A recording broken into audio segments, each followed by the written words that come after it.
should be receiving the 5%. They're going to be a lot more motivated when it's 5% rather than 1%. But that said, I think that the current rise in stablecoin adoption, it's really, it's become uncorrelated from speculative use cases of crypto, where we're seeing stablecoin volumes and stablecoin transactions continue to grow, even though speculation is down/flat. And to me, that means that people are not, and look, most of that growth, as we mentioned, is in non-yield-bearing, fiat reserve stablecoins. So for me, that actually points to the current use case that's driving the market is probably in more standard send and spend use cases as opposed, or maybe composing with DeFi, but the point is the yield stuff has not yet been what's actually driving the market, although I'm excited for the use cases that use yield-bearing stablecoins in the future. I do want to go back to the ghost of yield past, right? I mean, we all remember Terra. You remember Terra, Luna, UST, that stablecoin. Ostensibly yield-bearing if you put it into the Anchor protocol, which offered 20% yields magically. And we all saw that thing nuke and cause a whole catastrophe 3 years ago at this point. Do you think that the ghosts of yields of past in crypto lands present sort of a marketing challenge for this yield-bearing aspect of the current crop of stablecoins?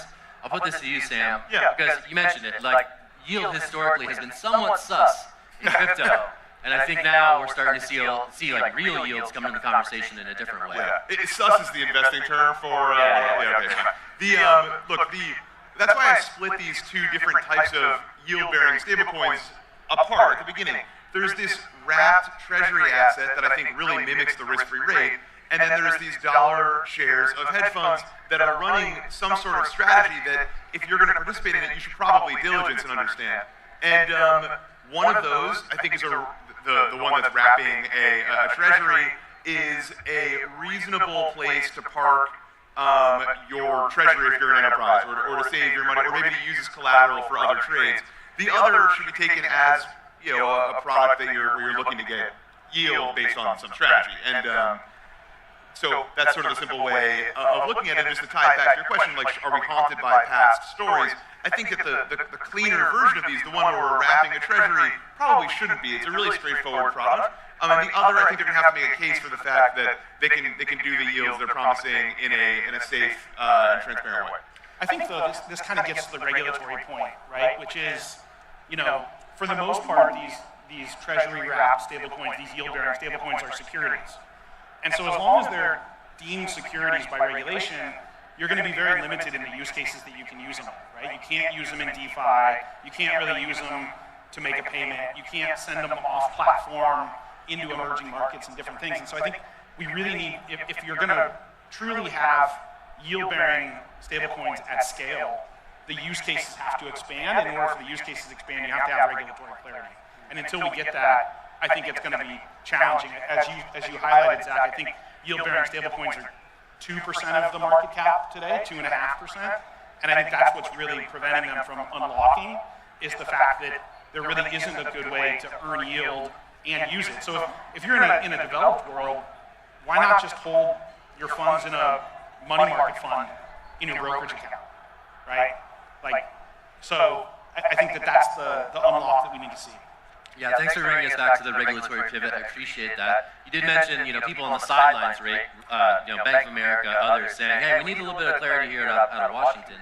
Joe, I'm going to put you on the spot with this question. Do you feel like you have the clarity that you need as, a state entity to go ahead and issue a token of this nature? Well, we are a state entity, we are a sovereign, and even though we are a sovereign, we still have to look at what the rails are for us to launch not only a stable token, but also a yield-bearing stable token. We've been looking at both, and also working with legal counsel. We've looked at the OCC regs, Articles 8, 9, 10, and 12.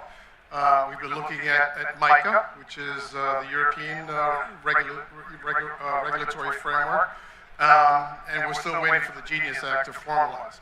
We see what Canada has done here, and they've identified these to be securities, and we're trying to pull all of that information together to build something that is suitable to the marketplace, that won't trip us up when we're go out to market. Getting back to the yield-bearing tokens, we have been analyzing all the yield-bearing tokens that exist out in the marketplace, and I think over time, in order for this segment to grow further, there's going to have to be an understanding of the risk parameters that generate a yield that's, anything over a treasury. So if it's between 20 and 30%, there's got to be risk parameters and a framework to understand what's going on, and you can disseminate that to the investing public so they can make better decisions about their investments or the transactions of monies. Got it. All right, we have a few minutes left. We had a semi-spicy take already, so now we're going to move to the Galaxy Brain take section of the conversation. What do these things enable? What use cases are we going to look forward to in the 2 to 3 years that are unlocked by this concept, maybe of the endogenous stablecoin that bears yield in the crypto native? Yeah, sure. So actually, I think that Ben made a point. Like, you're in a sophisticated market like the U.S. Why not put your money in a money market fund? Like, that's a reasonable alternative, and people should consider it, like if that fits their needs. Well, there's things that you just cannot do with a share of a money market fund today.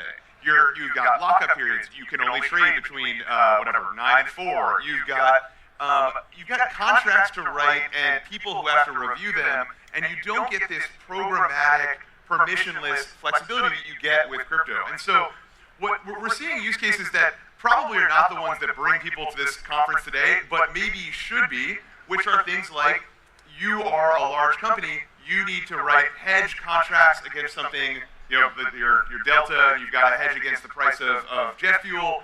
Well, today you're going to be moving collateral from underwriter to underwriter to take out options against those prices. This is like sort of an esoteric thing, but what we're realizing is that they're being incredibly capital inefficient today because they've got to store excess capital with each of the providers they're writing options against.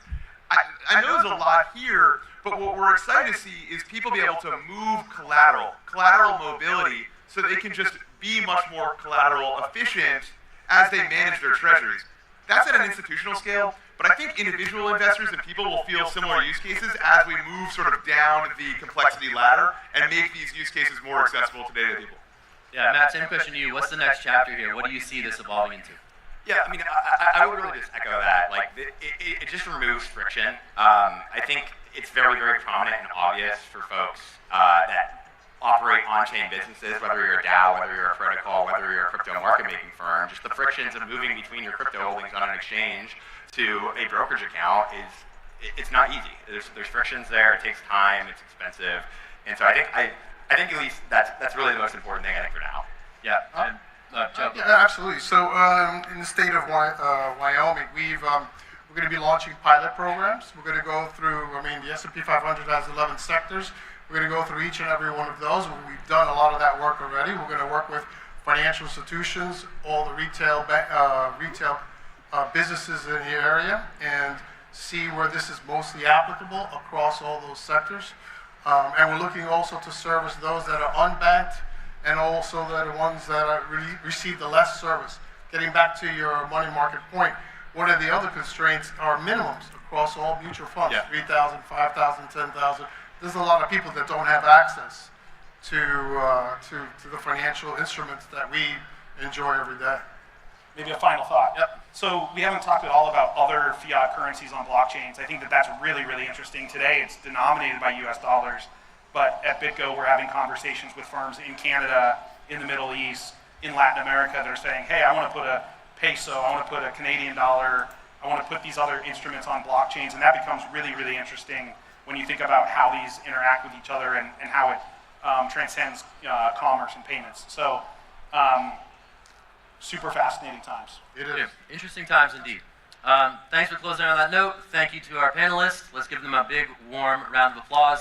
And thanks to you all.